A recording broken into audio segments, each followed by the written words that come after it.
Hello friends, my self Mayuresh Singh. Friends, आज हम लोग मैट्रिक्स और डिटरमिनेंट करने जा रहे हैं। यहाँ पे मैं 1 से 2 वीडियो में इसको कंप्लीट कर दूंगा, फिर प्रीवियस ईयर के क्वेश्चंस करा दूंगा, जिससे आपको बहुत ज़्यादा हेल्प मिल जाएगी। और यहाँ पे हम लोग जो भी बेसिक कॉन्सेप्ट्स हैं, जो चीज़ें पूछी जाती हैं ज़्यादा से ज़्यादा, उन सारे कॉन्सेप्ट को करने के लिए कोशिश करेंगे। हम लोग थोड़ा सा एडिशन और सब्सट्रैक्शन इन सब बातों पर मैट्रिक्स के नहीं जाएंगे, ठीक है। तो देखते हैं हम लोग यहाँ पे क्या क्या बातें होती हैं। पहली बात कि एडिशन ऑफ द मैट्रिक्स में हम लोग ये जानते हैं कि एडिशन होने के लिए दोनों मैट्रिक्स का ऑर्डर सेम होना चाहिए। ऑर्डर ऑफ मैट्रिक्स क्या होता है हमारे पास? ऑर्डर ऑफ मैट्रिक्स है ये m क्रॉस n, यानी m क्या है? नंबर ऑफ रो होता है, और n क्या होता है? नंबर ऑफ कॉलम्स होते हैं हमारे पास यहाँ पे। अब यहाँ पे दो मैट्रिक्स का एडिशन तभी हो पाएगा जब दोनों का ऑर्डर क्या हो? सेम हो। और ध्यान रखिएगा, मैट्रिक्स का एडिशन ऑलवेज क्या होता है? कम्यूटेटिव होता है। मैट्रिक्स का एडिशन ऑलवेज क्या होता है? कम्यूटेटिव होता है, ठीक। ये बात क्लियर है। फिर उसके बाद मल्टीप्लीकेशन के लिए देखिए, कंडीशन फॉर मल्टीप्लीकेशन क्या होगा? m इंटू एन है और b दे रखा है n इंटू पी, ठीक। तो हमारे मैट्रिक्स, दो मैट्रिक्स तभी मल्टीप्लाई हो पाएंगे फ्रेंड्स, जब ये वाला और ये वाला दोनों पहले का नंबर ऑफ कॉलम दूसरे के नंबर ऑफ रो के बराबर है, तभी वहां मल्टीप्लिकेशन पॉसिबल होगा। अदरवाइज मैट्रिक्स मल्टीप्लिकेशन नहीं हो सकता, ठीक। तो यानी ये एक सी मैट्रिक्स आएगी जिसका ऑर्डर क्या होगा? m क्रॉस p होगा। ये इंपॉर्टेंट है, ये पूछा जा चुका कई बार, ठीक। और इस पे जरूर, ये तो जरूर आना चाहिए हम लोगों को, ठीक है। ये बिल्कुल आना चाहिए। दूसरी बात, एडिशन क्या होता है? कम्यूटेटिव होता है, ठीक। ये मल्टीप्लिकेशन के लिए हो गया। अब एक छोटा सा एग्जांपल कर लेते हैं मैट्रिक्स मल्टीप्लिकेशन के लिए, कि अगर a दे रखा गया हमारे पास यहाँ पे 1 2 3 4 है, और b अपना दे रखा है यहाँ पे 1 2, तो इसका ऑर्डर 2 क्रॉस 2 है, इसका ऑर्डर 2 क्रॉस 1 है। तो ये तो मल्टीप्लिकेशन हो सकता है कि नहीं हो सकता? बिल्कुल हो सकता है। यहाँ पे इसकी वैल्यू क्या? ये दोनों ऐसे, ये दोनों देखिए, यहाँ पे नंबर ऑफ कॉलम, यहाँ पे नंबर ऑफ रो सेम है, तो मल्टीप्लिकेशन हो सकता है। और वो सी एक मैट्रिक्स आएगी और उसका ऑर्डर क्या होगा? उसका ऑर्डर 2 क्रॉस 1 होगा। ये दोनों गायब हो जाएंगे, उसका ऑर्डर क्या होगा? 2 क्रॉस 1 होगा। अब देखो, इसमें 1 2 3 4 और यहाँ पे 1 2 लिखा हुआ है, तो इसको ऐसे मल्टीप्लाई करते हैं हम लोग। तो यहाँ पे क्या बचेगा? 1, देखो 1 और 1 के साथ मल्टीप्लाई होगा, 2 और 2 के साथ मल्टीप्लाई होगा, है ना। 1 और 3 के साथ मल्टीप्लाई होगा, 4 और 2 के साथ मल्टीप्लाई होगा। तो क्या बचेगा अपने पास? 5 बचेगा यहाँ पे। और यहाँ पे क्या बचेगा हम लोगों के पास? दैट विल बचेगा 3 और 8 11, ठीक। ये आ जाएगा हम लोगों का। ये बहुत आसान काम है, इसको मल्टीप्लिकेशन सीखना कोई बहुत बड़ी बात नहीं है। मल्टीप्लिकेशन आपको आना ही चाहिए अगर आप इस लेवल पे एग्जाम दे रहे हैं, ठीक। तो ये हो गई हमारी मल्टीप्लिकेशन की कंडीशन, हो गई a plus B B plus C के बराबर होगा। फिर अगली बात ध्यान रखिएगा, मल्टीप्लिकेशन a इंटू बी और b इंटू ए हर बार बराबर नहीं होता, ठीक है। हर चमकने वाली चीज सोना नहीं होती, वैसे a into B B into A matrix में हर बार बराबर नहीं होता। यानी इसे कम्यूटेटिव कहते हैं, कि मैट्रिक्स हर बार कम्यूटेटिव नहीं होती। ध्यान रखिएगा ये बात, ठीक। अब उसके बाद आते हैं कुछ और इंपॉर्टेंट फैक्ट्स की बात करते हैं हम लोग। ट्रांसपोज ऑफ मैट्रिक्स की अगर बात करें, तो ट्रांसपोज ऑफ मैट्रिक्स क्या होता है? कि आप ए ट्रांसपोज ऐसे लिखा जाता है, ए ट्रांसपोज और ए टी ऐसे लिखा जाता है। कोई मैट्रिक्स अगर ए है अपनी 1 2 3 4, तो आप उसका ट्रांसपोज कर दीजिए, तो 1 2 3 4 कुछ इस तरह से हो जाता है। मतलब रो कॉलम में, कॉलम रो में इंटरचेंज हो जाती है। That is known as transpose of the matrix. उसे ट्रांसपोज ऑफ द मैट्रिक्स कहते हैं। अब कुछ प्रॉपर्टी होती है ट्रांसपोज की। अगर ए प्लस बी का आप ट्रांसपोज करेंगे, तो आप ऐसे ट्रांसपोज लिख दे रहे हैं, तो A transpose plus B transpose, बात वही हो जाएगी। फिर उसके बाद बात आती है ए इंटू बी का अगर आप ट्रांसपोज कर रहे हैं, तो B transpose into A transpose हो जाता है, ठीक है। ये सब ट्रांसपोज की प्रॉपर्टीज है हमारी। फिर अगर उसके बाद बात आती है, अगर कोई कांस्टेंट नंबर k किसी मैट्रिक्स में मल्टीप्लाई है, ट्रांसपोज किया, तो k बाहर ले लें, a की power t as it is हो जाएगा हमारा, ठीक है। यानी a transpose as it is लिखा जाएगा, ठीक। आती है ट्रांसपोज कॉन्जुगेट। ये क्या होता है? अगर कोई मैट्रिक्स A है, उसके पास एंट्रीज कॉम्प्लेक्स नंबर की है ना, उसकी फील्ड क्या है? कॉम्प्लेक्स नंबर की एंट्रीज उसने ले रखी। ये रियल नंबर की फील्ड से था, वो कॉम्प्लेक्स नंबर की, जैसे 1 प्लस आई दे रखा है, ये 2 प्लस आई, 1 माइनस आई, 2 माइनस आई। तो A कॉन्जुगेट क्या होगा, है ना। कॉन्जुगेट क्या होगा? A बार के, यानी जो ये कॉम्प्लेक्स नंबर लिखे थे, इनका कॉन्जुगेट कर डालो, ठीक। फिर उसके बाद सब सारे कॉम्प्लेक्स नंबर को कॉन्जुगेट कर दिया। फिर उसके बाद उसका ट्रांसपोज करना है, तो हमने उसका ट्रांसपोज कर दिया। रो को कॉलम में, कॉलम को रो में इंटरचेंज कर दिया, ठीक है। तो ये हमारा क्या होगा? ट्रांसपोज कॉन्जुगेट हो गया। ये हो गया ट्रांसपोज ऑफ द मैट्रिक्स हो गया। क्लियर है? इसको डिनोट करने का तरीका क्या है, ए थीटा से डिनोट करते हैं, ये ऐसे लिखा जाता है, ठीक, ये रहा। फिर इसकी प्रॉपर्टीज क्या होती हैं, ए प्लस बी, वही बात है, इसके ऊपर थीटा करेंगे तो ए थीटा प्लस बी थीटा हो जाएगा। दूसरा ए इंटू बी के ऊपर अगर थीटा करते हैं तो क्या होता है, बी थीटा इंटू ए थीटा हो जाता है।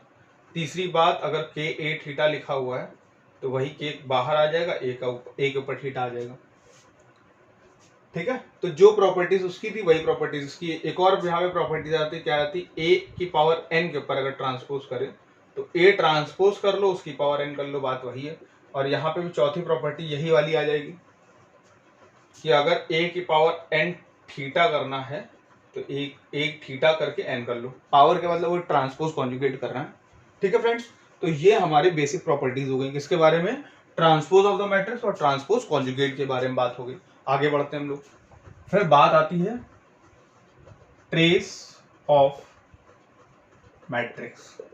ट्रेस क्या होता है, ट्रेस जो डायगोनल एंट्रीज होती है ना, डायगोनल एंट्रीज का सम, अगर हमारे पास कोई मैट्रिक्स लिखी ए बी सी डी, तो इसका ट्रेस जो होगा वो ट्रेस ऑफ ए जो होगा वो ए प्लस डी होगा। ये ए अगर मैट्रिक्स है, उसका ट्रेस जो होगा वो क्या होगा, ए प्लस डी होगा, ठीक है। ट्रेस ऑफ ए क्या हो जाएगा, ए प्लस डी हो जाएगा, ठीक फ्रेंड्स।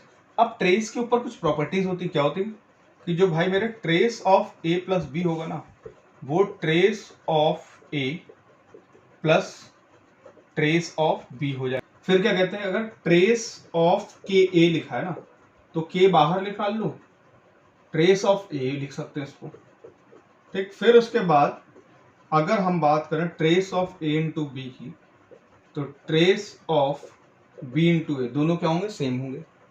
एक और बात, ट्रेस को हम इस तरह से ऑर्डर में लिख सकते हैं, जैसे ए इंटू बी इंटू सी लिखा है तो ट्रेस हम ऑर्डर चेंज कर ले, सी आगे ले ले, बी ए कर ले, या ए बी सॉरी, और ऑर्डर में क्या, फिर ट्रेस ऑफ बी आगे कर ले हम लोग, तो अब देखिए क्या होगा, सी आगे आया तो ए बी पीछे शिफ्ट हो गया, अब बी आगे आएगा तो सी ए ऐसे शिफ्ट हो जाएगा, ठीक। इस तरह से हम लोग आगे पीछे करके ट्रेस को हम लोग लिख सकते हैं, ठीक है, ध्यान रखिएगा। एक और प्रॉपर्टी यहाँ पे आ सकती है, क्या कि ट्रेस ऑफ ए ट्रांसपोज क्या हो सकता है, ट्रेस ऑफ ए ट्रांसपोज क्या होगा। अब देख लीजिए, इसका ट्रांसपोज चाहे कुछ भी कर लीजिए, इस मैट्रिक्स का ट्रांसपोज अगर करें तो A B C D, diagonal entries पे कोई इफेक्ट नहीं पड़ रहा, तो वो ट्रेस ऑफ एक पल ही रहेगा, ठीक। ये बात भी बन के चली आएगी हमारे पास। ट्रेस बहुत इंपॉर्टेंट है, बहुत ज्यादा हेल्प करता है लोगों को, ठीक है। आगे बढ़ते हैं और प्रॉपर्टीज को देखते हैं हम लोग। कुछ थोड़ी सी स्पेशल टाइप्स ऑफ मैट्रिक्स होती हैं, कैसी, पहली बात होती है अपर ट्रायंगुलर मैट्रिक्स, ठीक। अपर ट्रायंगुलर मैट्रिक्स क्या होती है, ऐसी मैट्रिक्स जिसमें पूरा मैट्रिक्स ऊपर के ट्रायंगल में हो, है ना, नीचे का ट्रायंगल ये वाला जीरो बन जाए और मैट्रिक्स पूरा ऊपर के ट्रायंगल में हो। तो इसी तरह से लोअर ट्रायंगुलर मैट्रिक्स भी होते हैं,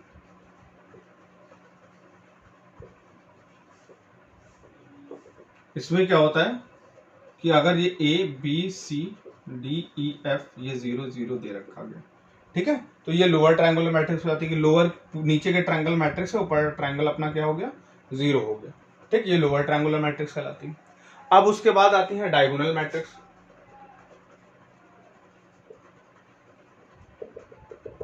डायगोनल मैट्रिक्स क्या होती है कि पूरा मैट्रिक्स डायगोनल पे पड़ा हो, पूरा मैट्रिक्स क्या हो, डायगोनल पे पड़ा हो, बाकी अदर सारी एंट्रीज क्या हो, 0 हो जाए।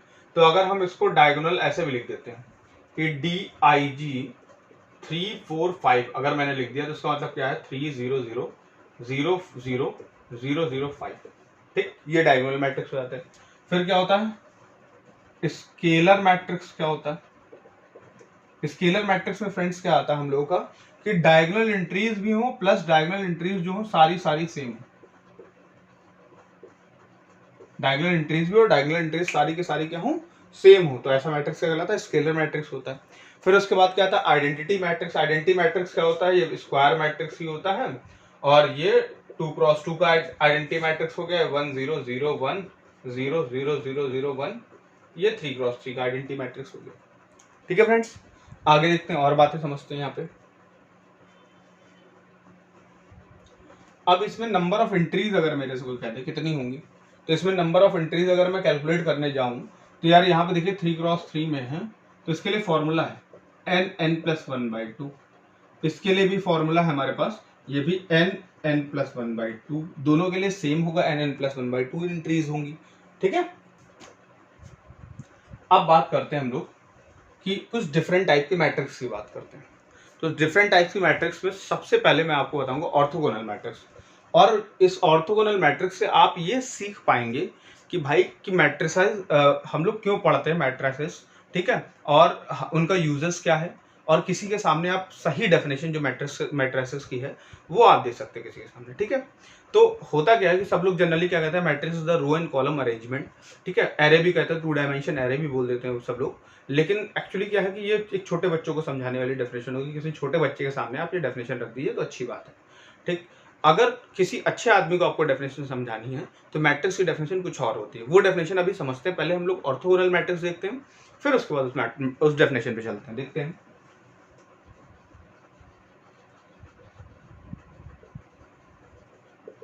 ऑर्थोगोनल मैट्रिक्स, ऑर्थोगोनल मैट्रिक्स क्या होती है कि अगर ऐसी मैट्रिक्स जिसका आपने ट्रांसपोज किया, ठीक, किसी मैट्रिक्स से आपने ट्रांसपोज किया, ठीक, और उसको मैट्रिक्स के साथ मल्टीप्लाई किया तो आपको आई मिला, या आपने ए का मल्टीप्लाई ए ट्रांसपोज के साथ किया तब भी आपको आइडेंटिटी मैट्रिक्स मिल गया। क्या मिला? आइडेंटिटी मैट्रिक्स मिल गया। तो ऐसा मैट्रिक्स क्या कहलाता है? ए जो कहलाएगा वो क्या कहलाएगा? Transpose of the matrix, sorry, A जो कहलाएगा वो ऑर्थोगोनल मैट्रिक्स कहलाएगा। यहाँ पे एक और बात होती है कि इनवर्स ऑफ जो मैट्रिक्स होगा वो ए ट्रांसपोज के बराबर हो जाएगा। इनवर्स ऑफ जो मैट्रिक्स होगा वो क्या होगा? ए ट्रांसपोज के बराबर होगा। अब ए इनवर्स भी जान लीजिए भाई, आप जानना चाह रहे तो ए इनवर्स भी जान लेते हैं। ये क्या होता है? कोफैक्टर्स का कलेक्शन ले लेते हैं हम लोग। ये adjoint of A upon determinant of A, और एडजॉइंट ऑफ ए क्या होता है? कोफैक्टर्स का कलेक्शन ले लेते हैं। कोफैक्टर्स क्या होता है? C11, C12, C13, C21, C22, C23, C31, C32, C33 का ट्रांसपोज। अब कोफैक्टर में निकालना आपको थोड़ी देर में बता देता हूँ, लेकिन पहले हम लोग ये समझते हैं कि ऑर्थोगोनल मैट्रिक्स क्या होता है। ठीक है, ए ट्रांसपोज इंटू ए किया, हमें आई मिल गया, या ए इंटू ए ट्रांसपोज किया तो फिर हमें आई मिल जाए, तो ऐसा मैट्रिक्स क्या कहलाता है? ऑर्थोगोनल मैट्रिक्स कहलाता है। ऑर्थोगोनल मैट्रिक्स के कुछ एग्जांपल है, उसकी कुछ प्रॉपर्टीज है, वो as it is example exam में पूछे जाते हैं, उनकी प्रॉपर्टीज एज इट इज आ जाती है। अगर आप इन पॉइंट्स को याद रखेंगे तो बहुत आसानी से क्वेश्चन निकलेगा। एग्जाम्पल क्या है इसका एग्जाम्पल है cos theta minus sine theta cos theta. अच्छा, और देखिए और क्या एग्जांपल है? Cos theta sine theta minus sine theta cos theta. और क्या एग्जांपल है इसके हैं cos theta minus sine theta, और यहाँ पे है 0, यहाँ पे साइन थीटा कॉस थीटा 0 0 0 1। और क्या इसके एग्जांपल है?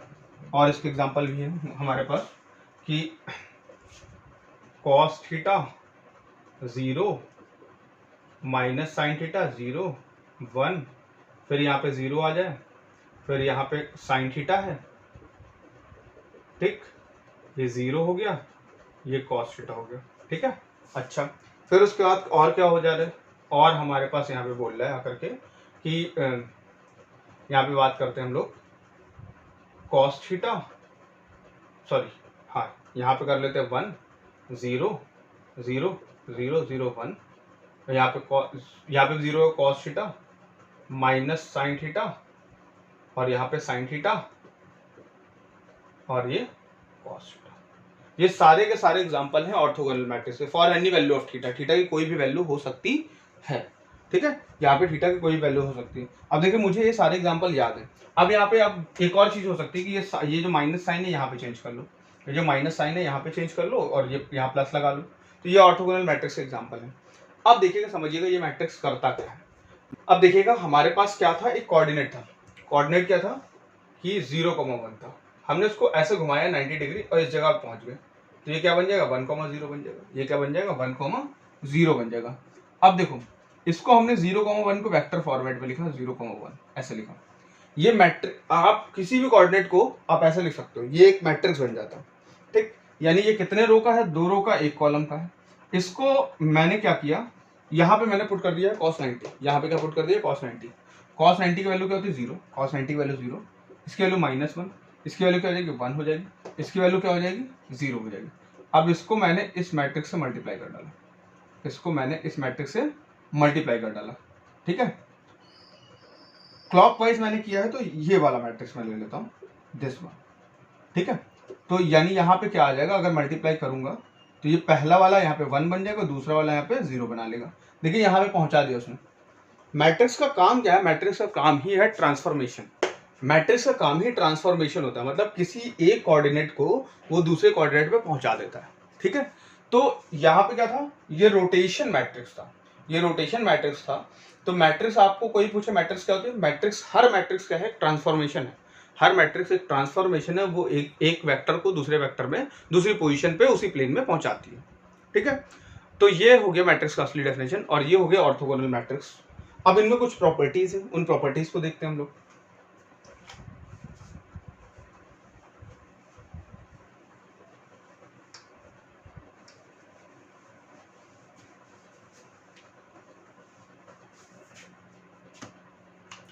वो कौन कौन सी प्रॉपर्टीज है, अगर आप a की पावर n कर दें, अगर मान लीजिए कोई आपका मैट्रिक्स है, यहाँ पे थीटा पे डिपेंडेंट है, और आप उसकी पावर n कर दें, तो यहाँ पे n थीटा पे डिपेंडेंट हो जाता है। मतलब कहने का ये है कि अगर आप ये वाला मैट्रिक्स उठाएं तो a की पावर n कर दे, तो इसको लिखा जा सकता है cos n theta minus sine n theta, sine n theta और cos n थीटा लिखा जा सकता है। ये लिखा जा सकता है, ये आएगा ही आएगा। दूसरी बात, अगर मान लीजिए आपका f ऑफ x एक मैट्रिक्स लिखा हो, तो यही मैट्रिक्स f ऑफ x लिखा था, that will be cos x minus sine x, cos x, sorry sine x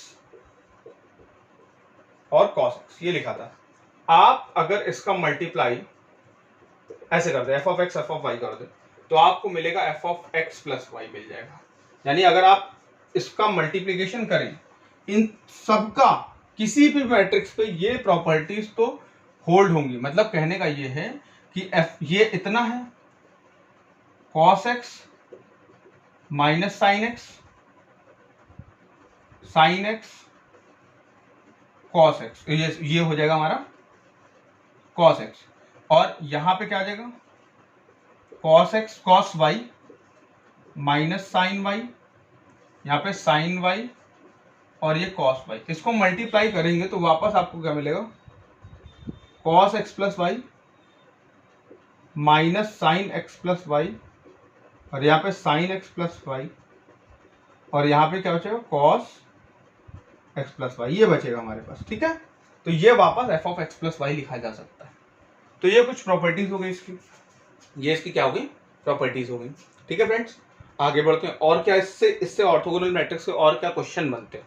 actually क्या है कि आपको कोई बता देना कि किस किस टाइप के क्वेश्चन बन सकते हैं, कितने और बन सकते हैं। आप पुराने तो लगा ही सकते हैं हम लोग, कितनी और चीजें हैं जो हमें माइंड में तुरंत याद रखनी है। एक्चुअली यहाँ पे जो खेल है ना, वो खेल इस बात का है ही नहीं कि आपको नॉलेज कितनी है, खेल इस बात का है कि आपने कितना ज्यादा रट रखा है, कितना ज्यादा कॉन्सेप्ट जानते हैं, और उस कॉन्सेप्ट को कितनी तेजी से आप इम्प्लीमेंट करते हैं एग्जाम में, ठीक है। यहाँ पे आपके बगल वाला जो बैठेगा ना, वो भी आपके बराबर नॉलेज रखता होगा, ठीक, हो सकता है आपसे ज्यादा रखा होगा, लेकिन आप उसको एग्जाम में डिफीट कर सकते हैं कब, जब आपने बहुत ज्यादा रिजल्ट्स याद कर रखे हो और उनको अप्लाई करना आप जानते हो, ठीक है। यहाँ पे खेल ही टाइमिंग का है, टाइमिंग का, ठीक है। सही टाइम पे सही चीज आपको क्लिक करनी होगी, वो प्रैक्टिस से ही आती है, ठीक है। और जितने ज्यादा रिजल्ट आप जाने, उनको पॉइंट वाइज बुलेट बना करके लिख डालें, ठीक है। आगे बढ़ते हैं हम लोग। इसमें एक और सवाल बन के आता है बहुत ज्यादा, एनसीईआरटी का एक क्वेश्चन है,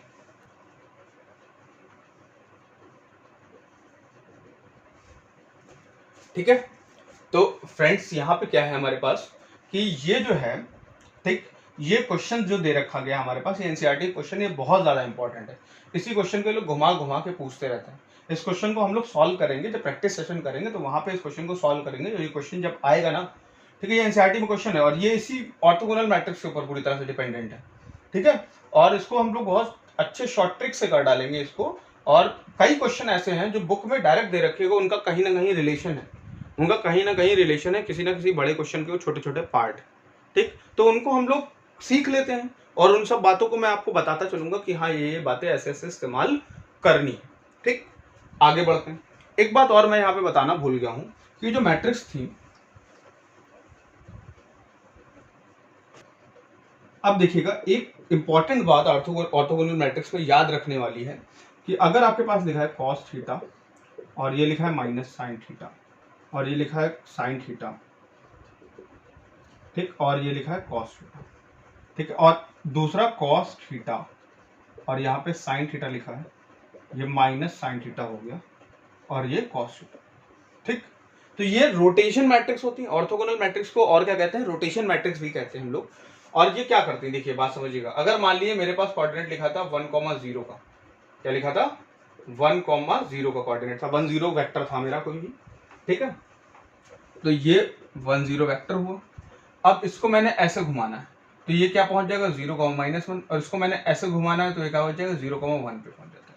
अब देखिए ये मैट्रिक्स करती क्या है, ये मैट्रिक्स, और वो भी कितना घुमाया है हमने, 90 डिग्री घुमाया, पूरा 90 डिग्री घुमा दिया। तो अगर हम ऐसे घुमा रहे हैं तो cos 90 की वैल्यू क्या हो जाएगी 0, ये -1 1 और ये 0 हो गया। अभी ये क्या बचेगा तुम्हारे पास, 0 बचेगा और यहाँ पे क्या बचेगा 1 बचेगा, यहाँ पे क्या बचेगा 0 बचेगा, यहाँ पे क्या बचेगा 1 बचेगा, ठीक। तो इसका मतलब क्या हुआ कि ये हम लोगों ने कौन सा रोटेशन किया है, ये हम लोगों ने किया है एंटी क्लॉकवाइज। ये हम लोगों ने क्या किया है, एंटी क्लॉकवाइज रोटेशन। जब हम ऐसे घूम जा रहे हैं हम लोग, ठीक है, तो क्या हो रहा है हमारे पास आकर के, दैट विल बी, ये वेक्टर इधर चला गया, ये एंटी क्लॉकवाइज रोटेशन मैट्रिक्स कहलाएगा। और अगर इसी मैट्रिक्स को हम लोग यहाँ पे 0 रख लेते हैं, यहाँ पे 1, यहाँ -1, यहाँ पे 0 रख लेते हैं, यहाँ पे 1 0 कर ले रहे हैं, तो क्या बचेगा हमें आकर के 0 और यहाँ पे -1। तो ये क्या हो गया, नीचे आ गया, यानी क्लॉकवाइज रोटेशन। तो ये क्या है, क्लॉकवाइज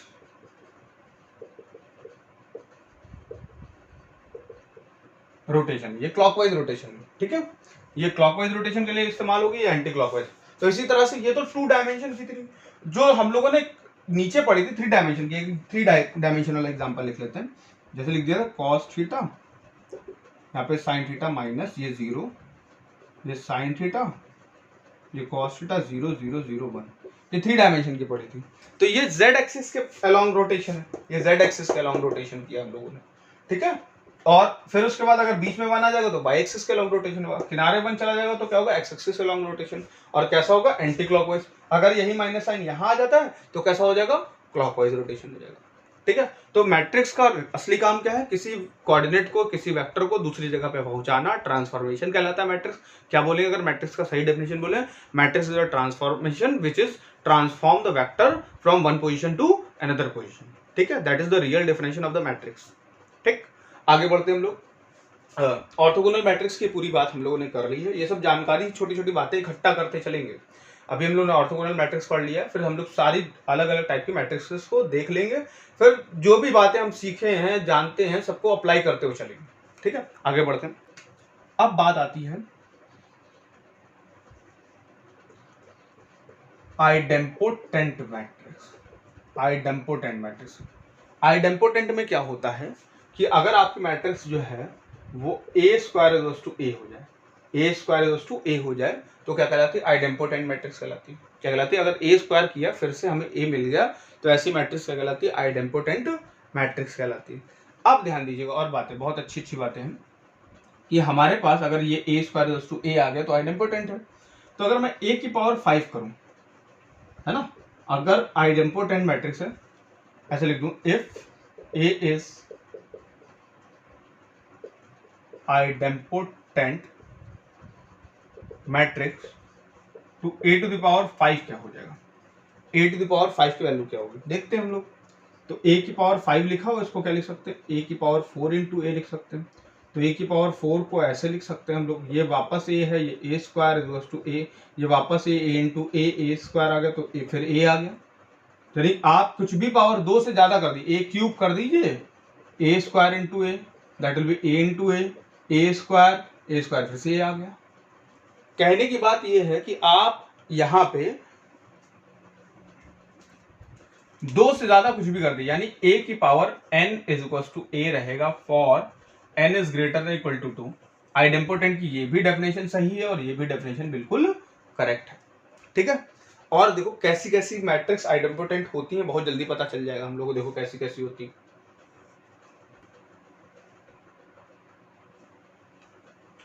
अब ध्यान दीजिएगा कि अगर मैं a² - a0 कर लूं, ए मैं कॉमन ले लूँ तो ए माइनस आई कर लूँ 0, तो या तो आइडेम्पोटेंट मैट्रिक्स पूरी तरह से 0 हो, या तो आइडेम्पोटेंट मैट्रिक्स क्या होगी, पूरी तरह से 0 होगी, सारी एंट्रीज उसकी 0 हो जाए, तो वो आइडेम्पोटेंट है। तो यानी बात ये निकल के आ रही है कि 0 मैट्रिक्स इज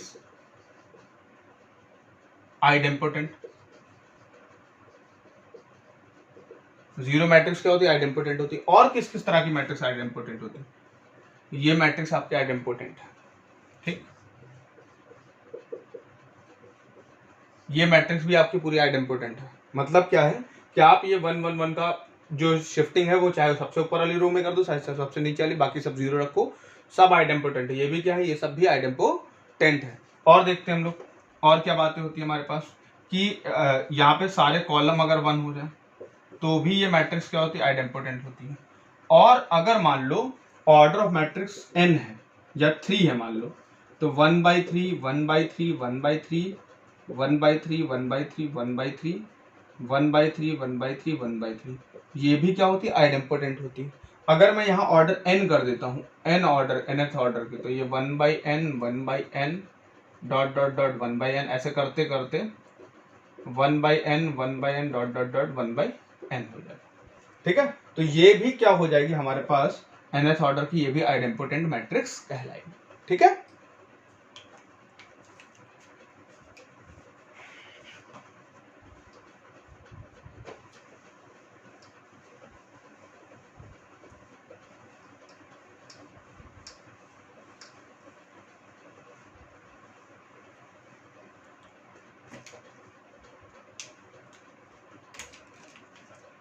अब देखिए कह रहा है A is idempotent for what, about I minus ए।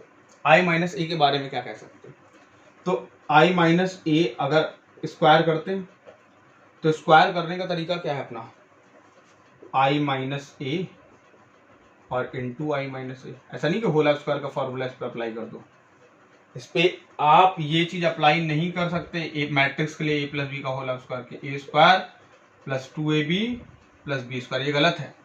इसको करने का तरीका ये होता है कि a प्लस बी 2 बार लिखो, a को a के पास भेजो तो a स्क्वायर, a को b के पास भेजो तो a इंटू बी, b को a के पास भेजो तो b इंटू ए और फिर b स्क्वायर, ठीक है।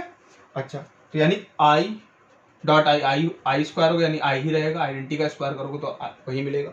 आइडेंटिटी को ए से मल्टीप्लाई करेंगे तो ए बचेगा, फिर इसको करेंगे तो माइनस ए बचेगा, और फिर क्या बचेगा हमारे पास, माइनस प्लस ए स्क्वायर बचेगा, ठीक है।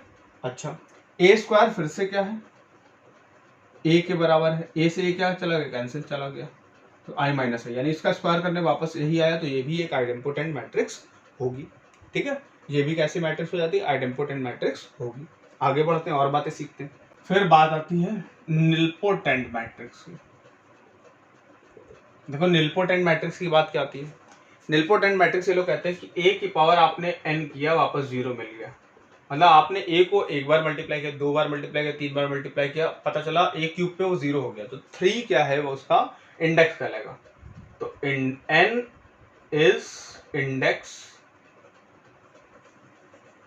n is index of n क्या कहलाएगा, इंडेक्स कहलाएगा। निल्पोटेंट मैट्रिक्स में a की पावर n क्या हो जाएगा, 0 हो जाएगा, ठीक है।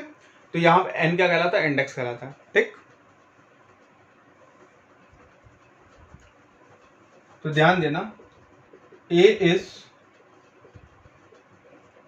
निल्पोटेंट matrix, A transpose is also nilpotent, ठीक। फिर A is A and B two nilpotent matrix, then A into B may और मे नॉट बी निल्पोटेंट, हो भी सकती हैं और नहीं भी हो सकती, ठीक है। ये निल्पोटेंट हो भी सकती है और नहीं भी हो सकती है, ठीक। आगे बढ़ते हैं। फिर उसके बाद आता है